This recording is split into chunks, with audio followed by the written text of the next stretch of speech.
Everyone, this is John Gravino. Welcome to Soul Science, a brand new podcast based on my blog at patheos.com, which has been up and running for a few weeks. I've been promising readers that a podcast show was coming, and this is the premiere episode. You can see up on the screen, I've been working on a logo, and I'm quite proud of the results that we got.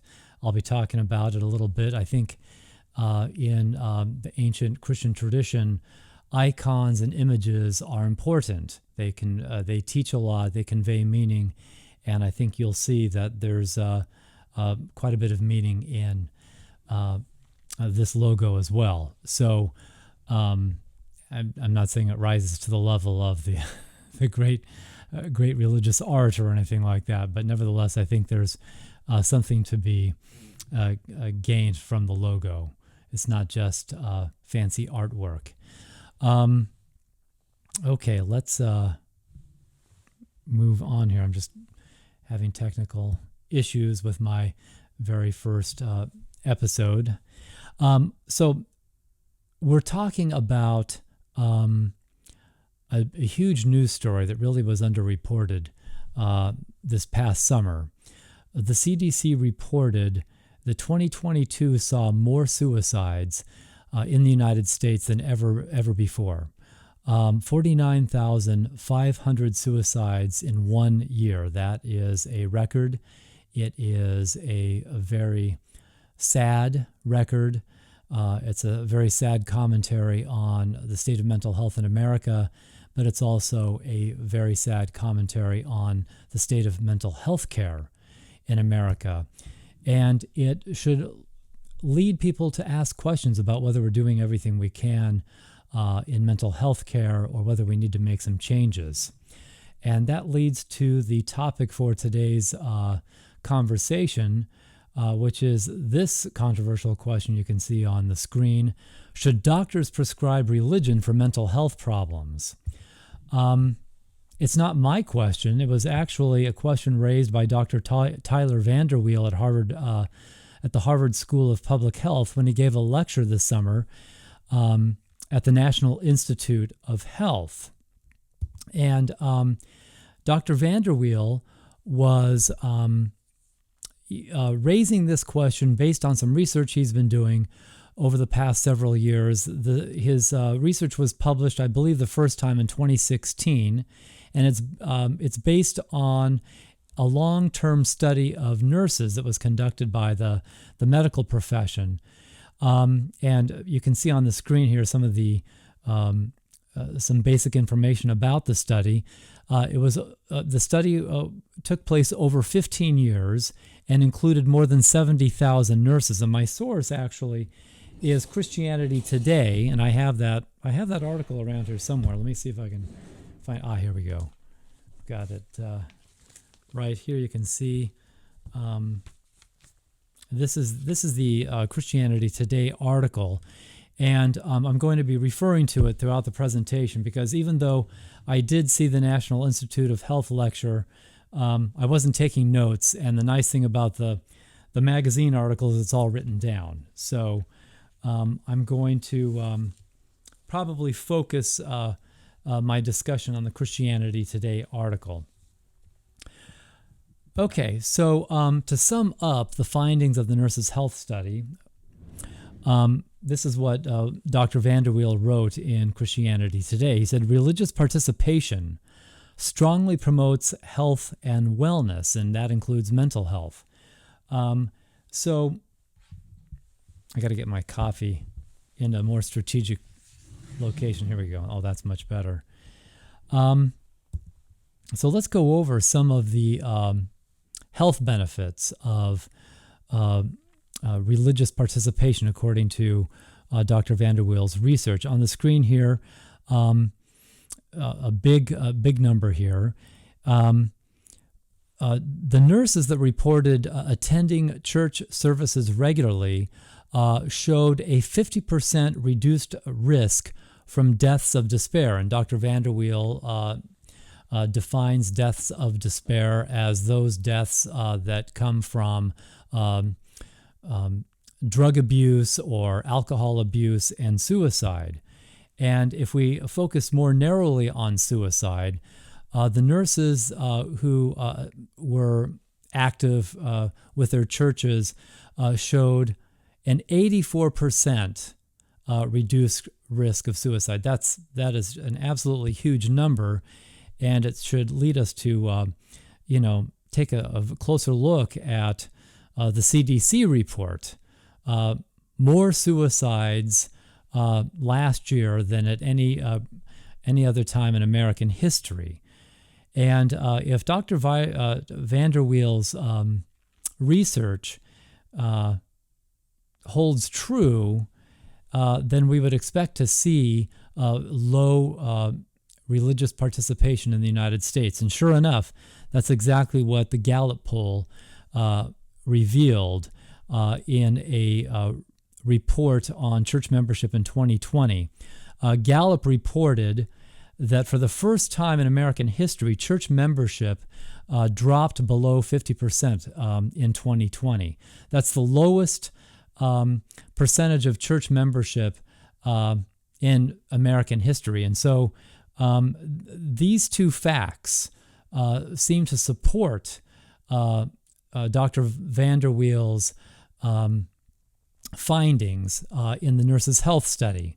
We have, let's go back to that number. We have the highest number of suicides in our country at the same time that we have the lowest percentage of church membership. This is exactly what Dr. Vanderweel also found in the Nurses' Health Study. The nurses that went to church were those that enjoyed the best mental health and the lowest incidence of depression, and the ones that did not go to church experienced more mental illness and a higher percentage of suicide deaths. So, and now I'm just going to quote from Dr. Vanderweel. This is from Christianity Today. He says, "Our own research indicates that declining religious service attendance accounts for about 40% of the rise in suicide rates over the past 15 years. If the declines in attendance could have been prevented, how many lives could have been saved?" And so Dr. Vanderweel is, very clear here that he believes that going to church can actually save people's lives. And he continues. He says, he further writes, "Our findings are not unique. A number of large, well-designed research studies have found that religious service attendance is associated with greater longevity, less depression, less suicide, less smoking, less substance abuse, less divorce, greater social support, greater meaning in life, a greater life satisfaction, more volunteering, and greater civic engagement. These findings are extensive and growing." And so that's quite a long list of benefits from religious participation. He further writes, "Americans' growing disaffection with organized religion isn't just bad news for churches. It also represents a public health crisis, one that has been largely ignored, but the effects of which are likely to increase in coming years." And so Dr. Vanderweel is calling not going to church in America a public health crisis. When have you, do you remember ever reading that in the New York Times or the Washington Post? Neither do I. And so the conclusion from Dr. Vanderweel's research is that declining church attendance has produced a decline in mental health, leading us to a very provocative thesis: Christianity improves mental health. And that is not a stretch, as Dr. Vanderweel himself points out in Christianity Today. He says, given America's religious composition, these were largely in Christian churches of one stripe or another. So what he's saying is, since the Nurses' Health Study was a study only of American nurses, when he's talking about nurses that attended church services, we're talking about Christian churches. Of course, if the study had been done in Asia, that wouldn't be the case. You'd expect different religions to be represented. But because this is an American study, religious participation meant, for the most part, participation in some Christian denomination or other. So this is good news for religion, but what about those new atheists? You remember Christopher Hitchens? This was the subtitle of his New York Times bestseller, Religion Poisons Everything. Not if the Nurses' Health Study is accurate. Not if Dr. Tyler Vanderweel's research is accurate. Religion does not poison everything. It seems to be quite beneficial to mental health. I just skipped a slide. Sorry about that. The viewpoint of the new atheists, that religion poisons everything, really represents an old paradigm, an old way of thinking about religion that was dominant in the 20th century, and that old paradigm, that 20th century way of thinking about religion, is gradually being replaced, but quite slowly, and that's because this research isn't getting out into the mainstream media. So I want to talk a little bit about give a brief history of this old paradigm. It really starts with Sigmund Freud, who wrote in Civilization and Its Discontents that Christian morality was too demanding, and the demands of Christian morality were responsible, particularly its demands on our instincts for sexual gratification. Our sexual morality was so demanding that it required us to repress our instincts, and this created too much stress on the psyche, leading to neurosis and mental breakdown. That's Sigmund Freud's view. Sigmund Freud's view, Christian morality is primitive, Christian morality is unscientific, and Christian morality is bad for human mental health. Sam Harris, another big figure, is, I would argue, the most important of the new atheists. And I've got a couple of his book titles up here on the screen, Letter to a Christian Nation and The Moral Landscape. He basically echoes Sigmund Freud's views that religion can teach us nothing, and that religion is harmful. And he also agrees that science really should take the place of religion. And in fact, he argues in Letter to a Christian Nation that science already has done so. And I mentioned a third figure here, Carl Jung, who wrote in Modern Man in Search of a Soul that for the reasons I already mentioned, the psychotherapist needs to take the place of religious ministers because of their superior knowledge of human nature based on their knowledge of psychology. That's the old paradigm, and those are three important figures in that history of the old paradigm. And it can be summarized by, what I've got up on the screen here: Christianity is harmful to mental health. Look at some old television reruns. This theme is in the background of so much of our popular culture. Don't be such a Puritan. Don't be so repressed, etc., etc. I'm okay, you're okay.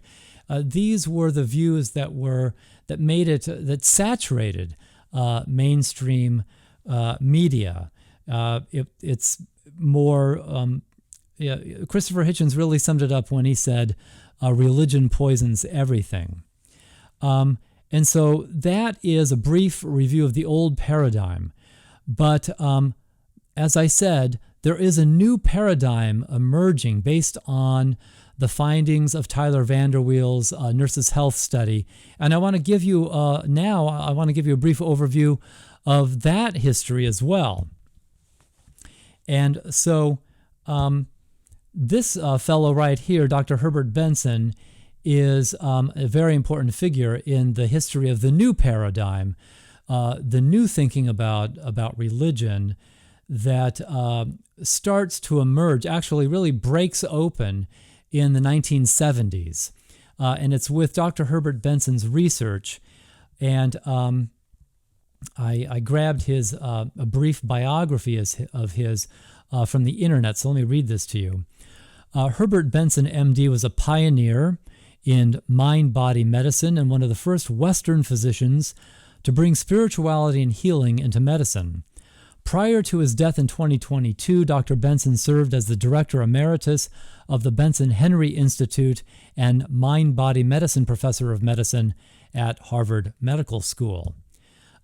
This is his book here up on the screen, The Relaxation Response. It was groundbreaking in its research, and what he found basically was that meditation reduces stress, right? And so meditation, it seemed, the conclusion that Dr. Herbert Benson concluded was meditation is probably a very good therapy for people suffering from anxiety disorders and high blood pressure and other health problems associated with stress and anxiety. Now, how this study came about is interesting. He studied a group of Buddhist monks, but quite reluctantly.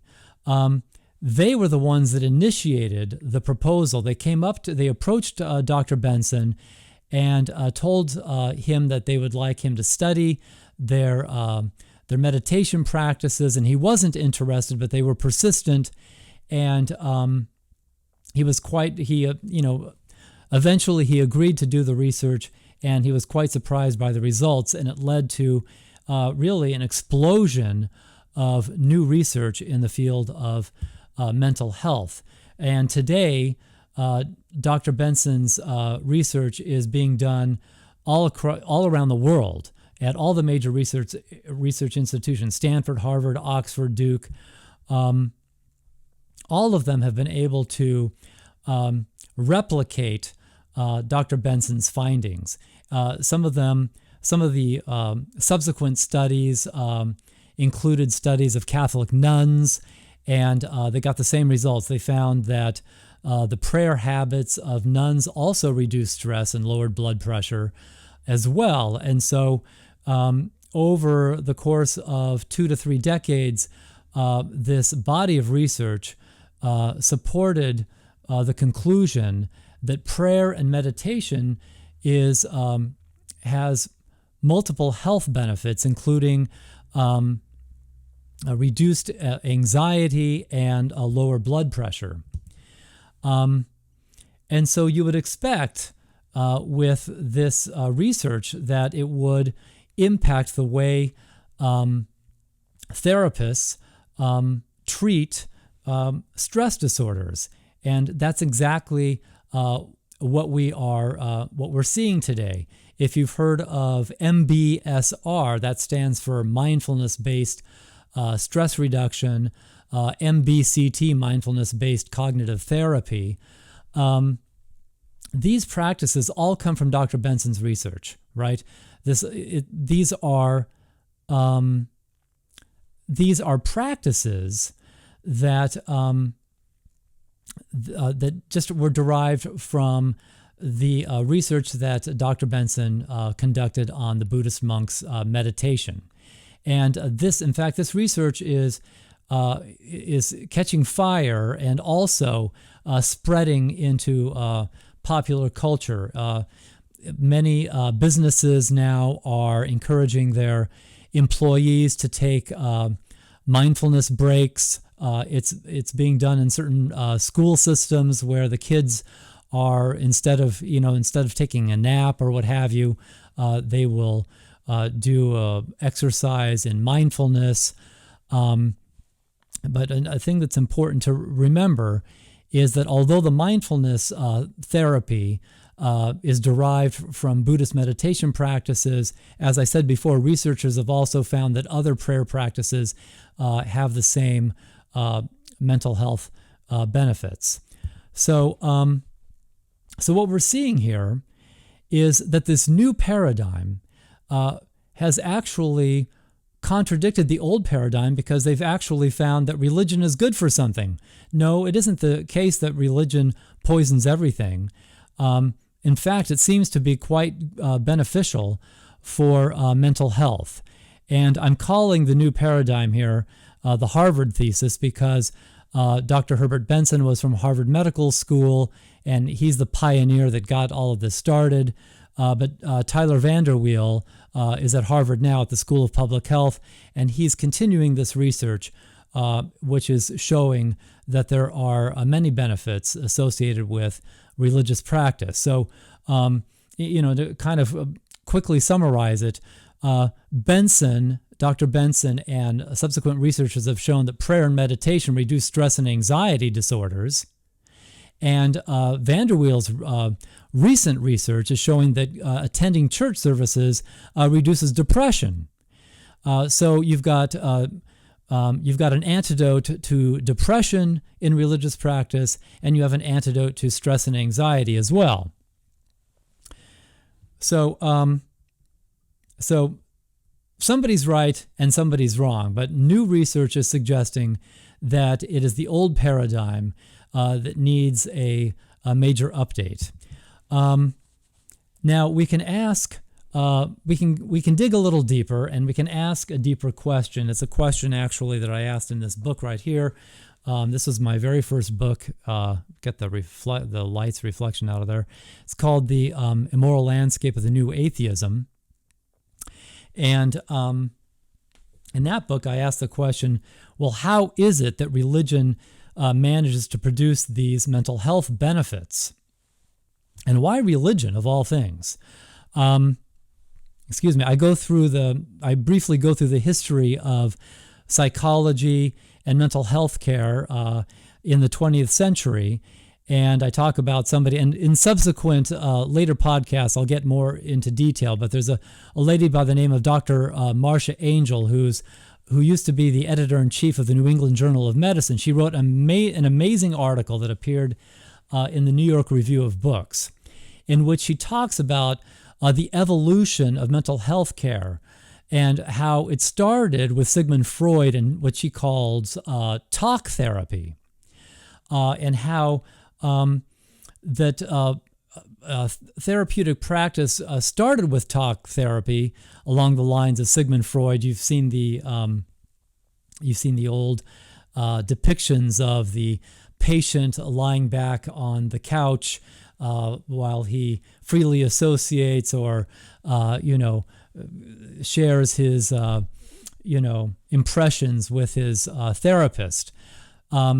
And Dr. Angel shows how talk therapy eventually was replaced by a medical paradigm that focused on drug therapy.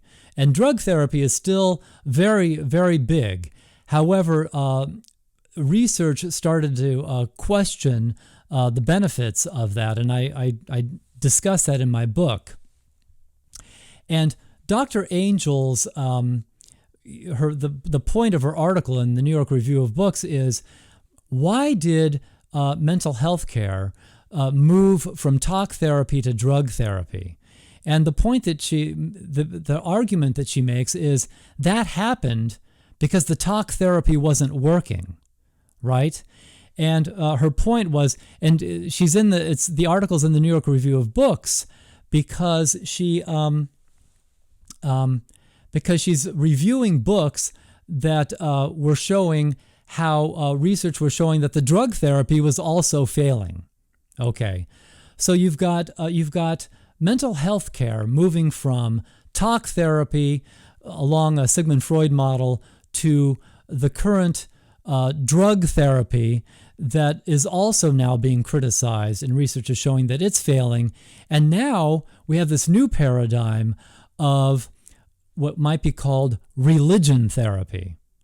So we've got three different models of mental health care: talk therapy, drug therapy, and religion therapy. And the one that's showing the best results is religion therapy. Why should that be the case? I mean, if the mind is just the brain, then why didn't the drug therapy work, right? And if Sigmund Freud knows so much about mental health, if he's such an expert and was so right about his evaluation of Christianity, then why did therapists throw out talk therapy? So it raises deep questions about the explanation for religion's success. And, you get into the question, could there be something supernatural going on? Is there something, does the mind really reduce to the brain, or are we seeing, does this connection between religious practice and the mind suggest possibly a spiritual dimension to the mind? Are we seeing evidence of a soul here, for example? Okay. Well, let me reassure you that scientists are not jumping on the soul bandwagon right now. At Soul Science, however, we're going to definitely pursue that line of thinking, but that hasn't caught on in the science world. And I've got up here on the screen the favorite theory of scientists today. The buzz phrase in the research today is called multiple pathways, and what researchers today are theorizing is that religious practice exerts its mental health benefits a number of ways, that there are a number of pathways. And I've put a couple of them up on the screen here. One pathway is the moral pathway. That is the Ten Commandments. You've got strong moral codes in your religions. And these strong moral codes are actually protective against bad behavior that can produce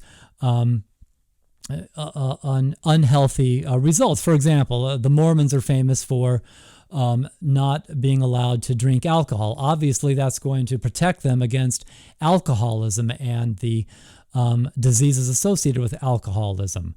And similarly, the strict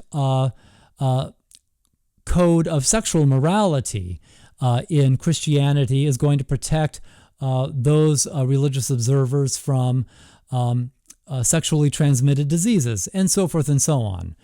Another pathway that researchers identify in religious practice is the strong social networks, right?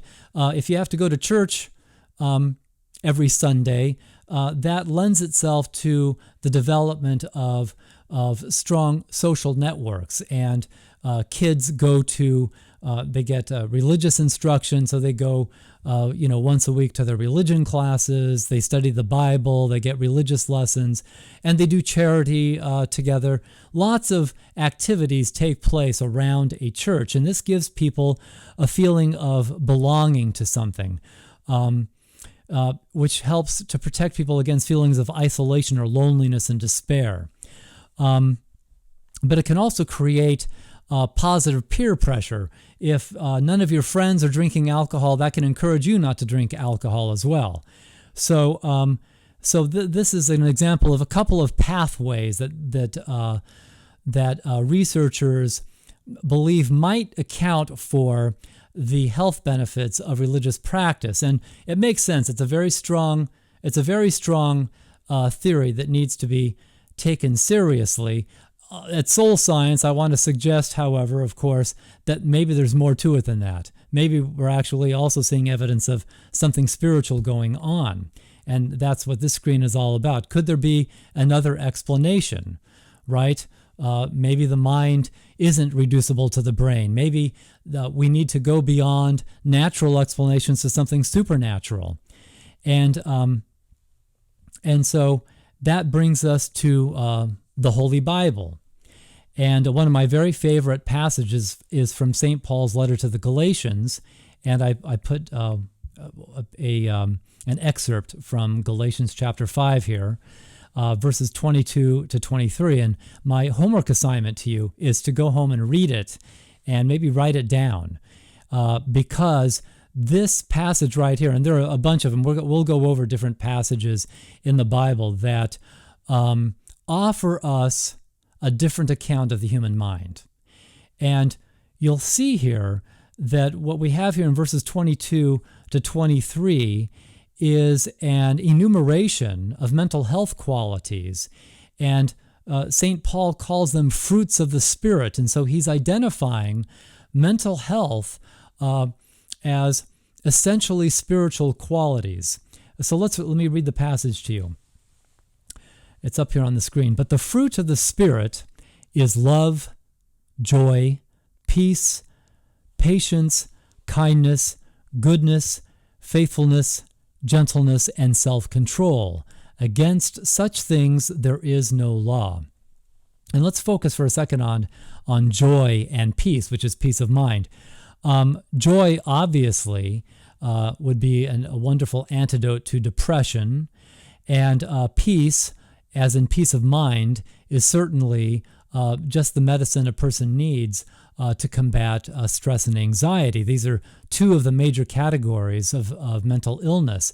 Another major category of mental illness is impulse control disorders that include and also drug addictions and substance abuse. Self-control, obviously, would be an excellent medicine for that. I got distracted because my computer tried to stop on me, and so I haven't. Looks like I saved it. Okay, good. All right, so let's move on here. And so the big question that we're going to be raising here on the podcast show, which I hope to be a weekly event, but also at the articles that I write at Soul Science at pathos.com, is whether the new paradigm that shows a connection between religious practice and mental health is evidence of a spiritual reality. Are we seeing evidence of a soul? That's the question we want to ask here at Soul Science. We take that question very seriously. And I want to wrap this presentation up today by talking about Dr. Vanderweel's conclusions in the Christianity Today article. No, he doesn't conclude that he discovered the human soul or anything like that. His conclusions are practical, not metaphysical, but they are very important. So let's just take a look at some of the things that he wrote. And I'm quoting here. He writes, the public health benefits of religious participation underscore the importance of promoting and protecting religious institutions and religious freedom. They also suggest the need for significant changes in how the contributions of religious institutions are portrayed in the media, the academy, and beyond. I would say that that's a message that the new atheists and their disciples should take to heart, right? Because they are being challenged. Their old paradigm thinking. It may not be the Bible, after all, that's so primitive. It may actually be Sigmund Freud and the new atheists who are the primitive ones. And Vanderweel here is suggesting gently that these people go back to the drawing board and take a closer look at some of their views, because there really is a benefit to religious practice. Here's more from Vanderweel's conclusions. In the first place, all religious believers should be glad to know that religious service attendance in particular strongly affects health and well-being. And it is only natural that they would want to spread the word. That's right. That's what I'm doing here, right? I'm just a religious believer. I'm a religious believer. I'm a guy with a blog at Pathos. I'm not a doctor. I'm not a psychologist. I'm just a guy that goes to church and believes strongly in my faith. And so I want to share these ideas with you. And I'm not the only one. Obviously, Christianity Today is doing their part by featuring Dr. Vanderweel's research in their magazine. And same with the Jehovah's Witnesses. I found this. I was jogging around a lake that I do regularly, and there's a group of Jehovah's Witnesses that are always there, and I noticed that they were passing these leaflets out. Mental health help from the Bible. So the Jehovah's Witnesses are plugged into the research, and they're doing their part to spread the word. And so I want to do the same, and I think that, and so this is what, and so, I mean, what Dr. Vanderweel is doing is he's giving permission. He's giving permission to religious people to go out and spread the word about this kind of research, right? Because you know what's going to happen? Here's what happens to people that aren't doctors and aren't psychologists. There's always some wise guy out there that's going to say, "Excuse me, are you a psychologist? Excuse me, are you a doctor?" Right? Implying that you don't have any business to to talk about things. I'm not claiming it's my research. I'm talking about other people's research. When I tell my kid before he goes to bed, "Hey, did you brush your teeth?" Right? Is it an appropriate response to say, "Excuse me, are you a dentist? Do you need to be a dentist to know that you should brush your teeth before you go to bed?" If my teenage son comes home with a pack of cigarettes and I say, "Throw that away. Smoking is bad for your health," is it an appropriate response to say, "Excuse me, are you the Surgeon General?" No, it isn't appropriate.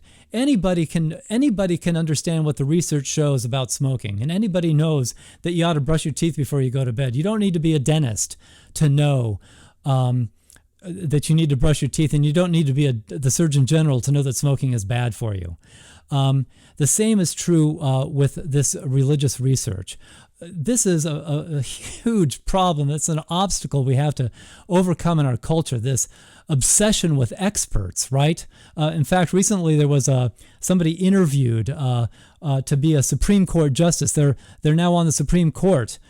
They were asked, because of all the crazy stuff going on, do you know what a woman is? And the person said, "I'm not a biologist." You've got to be kidding me. This is what we've come to? This is crazy.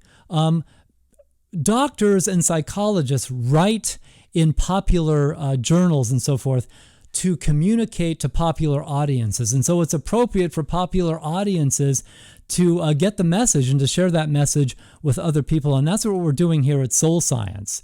And I hope you guys are energized by the conversation that we're going to be having here. I hope you guys will come back to Soul Science and leave your comments here, and we'll be able to talk about those comments on later episodes, and hopefully we'll learn something and get the word out to other people. So again, I hope you'll come back to Soul Science and see what I've got. Remember, it's a podcast show, but it's also a blog. I write articles as well. So come back to pathos.com. You'll be able to find my podcast all over the place, but the articles are at pathos.com. So I hope I will see you very soon. Thank you for joining me.